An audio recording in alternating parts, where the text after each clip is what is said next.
कि भगवान शंकर स्वयं कैलाश छोड़कर, काशी छोड़कर आपकी रेवाड़ी में आकर निवास कर रहे हैं।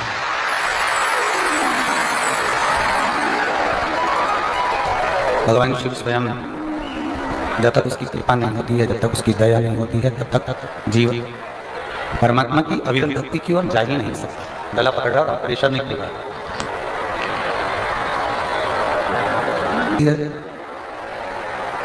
जो ये रेवाड़ी में आई प्रबल होता है, तब जाकर ये कथा का रसतत्व ग्रहण करने का सौभाग्य प्राप्त होता है। कोई पुण्य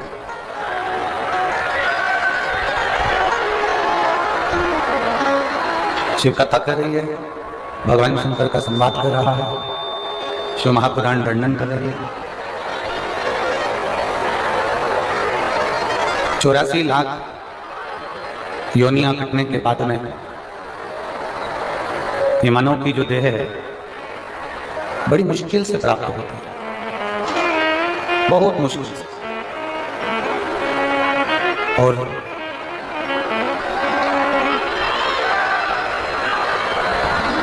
83,99,999 योनियां कटने के बाद में जो 84 लाखवें नंबर की जो योनि है वो मनुष्य की योनि है, वो मानव की योनि। और इस योनि में अगर परमात्मा की भक्ति धारण करने का यदि सौभाग्य मिले, इस मानव की देह के अंतर्गत यदि भगवान का भजन करने का सौभाग्य प्राप्त हो, एक क्षण भी यदि परमात्मा की अविरल भक्ति प्राप्त करने का सौभाग्य हो, तो ये मानकर चलिए कि आपकी साधारण नहीं है। भगवान शंकर के पूर्व के कोई शिव के प्रिय कोई कर्ण होंगे आप, जो भगवान शंकर की अविरल भक्ति को इस मनुष्य देह में प्राप्त कर रहे हैं, भगवान की कथा को श्रवण कर रहे हैं।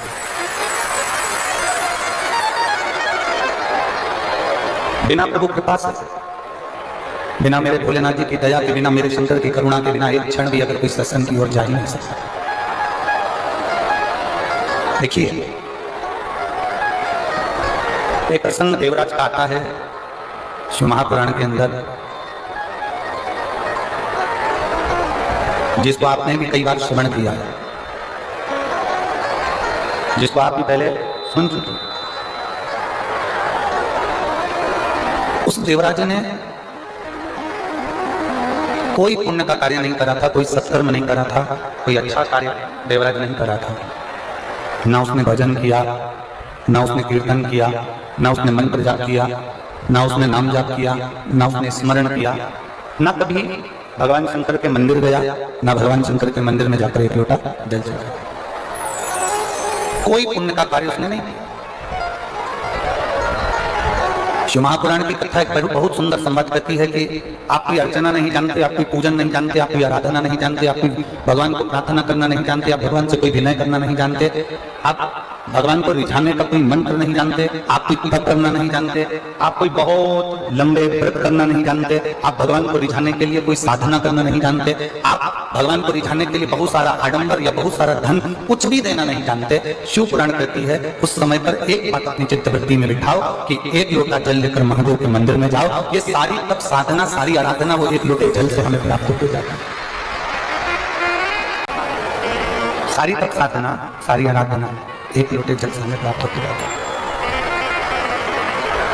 गला पकड़ा बहुत, एक लोटे जल से ये सारी तप साधना प्राप्त हो जाती है। बहुत लंबे व्रत करने की भी जरूरत नहीं पड़ती, बहुत लंबी साधना करने की भी जरूरत नहीं पड़ती, बहुत लंबी आराधना करने की भी जरूरत नहीं पड़ती। घंटों तक बैठकर मौन रहकर बैठे रहने पर भी जो फल की प्राप्ति नहीं हो पाती, शिव महापुराण की कथा कहती है वो केवल एक लोटे जल से जीव को प्राप्त हो जाता है। सारी समस्या का हल, जम के बोले तेरा, सारी समस्या का हल बोल बम का नारा है। आप जितनी धैर्यता के साथ में आपको अपना जान लेता है, शिव आपके हो जाते हैं और आप शिव के हो जाते हैं। भगवान शंकर आपके हो गए, आप शंकर के हो गए। देवराज को ना देवराज ना व्रत करता है, ना साधना करता है, ना कोई उपास करता है, ना कोई तप करता है। देवराज ब्राह्मण कुल में जन्म लेने के बाद भी देवराज कोई अच्छे कर्म को नहीं कर पाया। कोई अच्छा कर्म देवराज ने नहीं करा। ब्राह्मण कुल में जन्म जरूर ले लिया, ब्राह्मण कुल में पैदा जरूर हो गया, ब्राह्मण कुल में उसका जन्म जरूर हो गया, पर अच्छा कर्म नहीं कर पाया।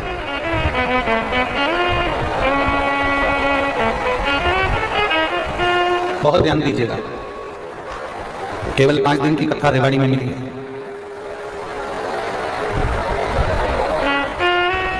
5 दिन की कथा में 3 घंटे की कथा, और 3 घंटे की कथा में भी आधा घंटा आशीष भैया लेते हैं और 2.5 घंटा हमको प्राप्त होता है।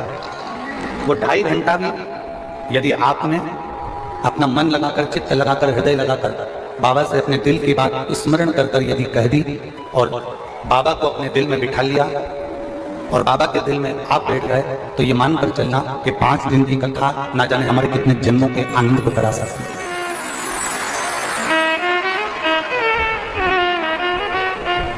अपने हृदय में इस कथा को उतारने का प्रयास करें। अपने हृदय में ये कथा को बिठाने का प्रयास करें। ये 24,000 श्लोक की शिव महापुराण की कथा में एक अंश मात्र, केवल एक अंश मात्र शिव भक्ति भी बहुत है।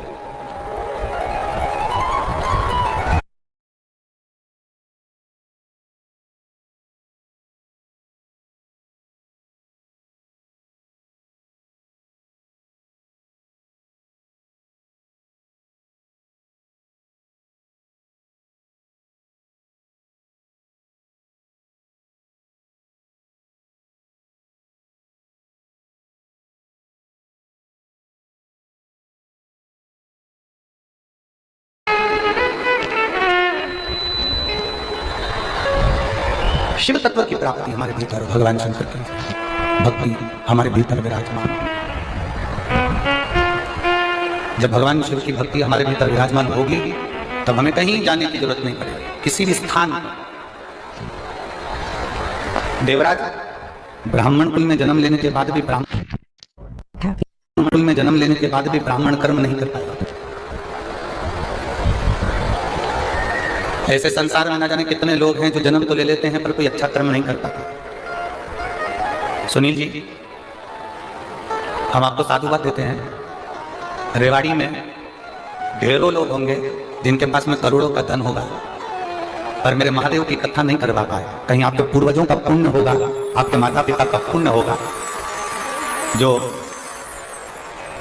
देवादिदेव महादेव की ये 5 दिवसीय कथा आपके ऊपर, आपके पूर्वजों की, आपके माता पिता की, कहीं घर के बुजुर्गों का आशीर्वाद हुआ होगा जो ये कथा आपके रेवाड़ी में पहुंची।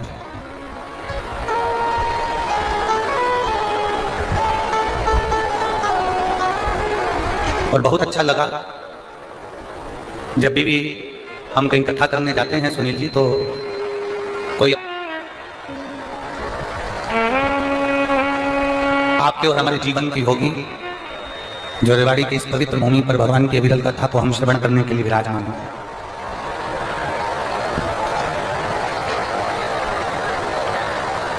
को प्राप्त करने का जहां सौभाग्य हमें मिला। देवराज भले ब्राह्मण के घर में जन्म ले लेता है, पर ब्राह्मण के घर में जन्म लेने के बाद भी देवराज की चित्तवृत्ति, देवराज का मन भगवान की ओर नहीं जाता। नहीं, भगवान की ओर देवराज का चित्त नहीं जाता, देवराज का मन भगवान की ओर नहीं जाता।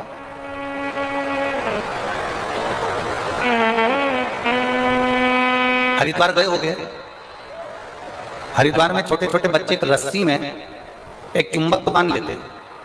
आप लोगों ने देखा है कि नहीं देखा? बोलो तो जम के देखा। बच्चे एक रस्सी में चुंबक को बांधते हैं और वो चुंबक को बांधने के बाद बच्चे उस रस्सी को गंगा जी में डालते हैं।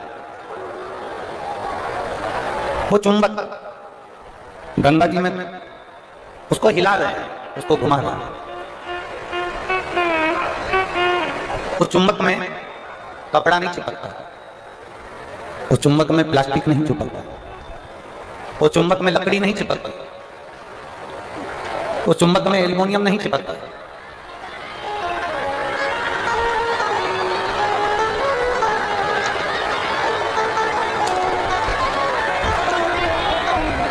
उस चुंबक में कपड़ा नहीं चिपकता, उस चुंबक में लकड़ी नहीं चिपकती, उस चुंबक में प्लास्टिक नहीं चिपकता। उस चुंबक में अगर चिपकता है तो केवल जो चुंबक का लोह तत्व है वो उस चुंबक के अंदर चिपकता है। ये शिव महापुराण की कथा नहीं है। मेरे देवादिदेव महादेव भी पृथ्वी पर जैसे गंगा जी में कोई बच्चा डोरी बांधने के बाद में चुंबक को पटकता है, उससे लोह तत्व चिपकता है, उसी तरह मेरे देवादिदेव महादेव ने भी डोरी बांधकर इस शिव महापुराण को पृथ्वी पर डाल दिया है।